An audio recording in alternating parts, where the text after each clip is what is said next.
Merci. Je donne la parole à Madame Guillaume, 1 minute.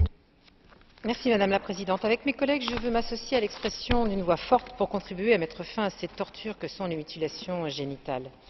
Les discussions qui auront lieu dans le cadre de l'ONU ne doivent cependant pas nous faire oublier ce qui se passe dans nos États membres et nous devons les rappeler à leurs obligations. Ainsi que je m'attacherai à un aspect particulier, complémentaire à ceux qui ont été abordés par mes collègues. On estime que 500 000 femmes et filles vivant en Europe souffrent à vie des conséquences des mutilations génitales et que 180 000 d'entre elles sont à risque chaque année. Les mutilations génitales sont reconnues comme des persécutions liées à l'âge et au sexe.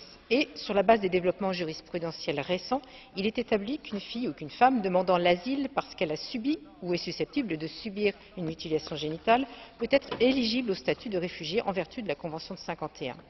Or, certains États membres européens ont parfois une interprétation, disons, restrictive des motifs de demande d'asile. Les États membres doivent pourtant assumer leurs responsabilités, car il n'est pas acceptable de maintenir une fragmentation dans les approches suivies par les uns et les autres.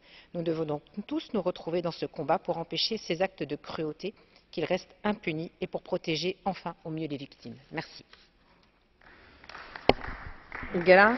Merci. Je donne maintenant la parole à Madame Jiménez, 1 minute 30. Señora Presidente, desde que Je vous remercie, Madame la Présidente. Depuis que je suis entré dans ce Parlement, j'ai toujours dénoncé ces pratiques.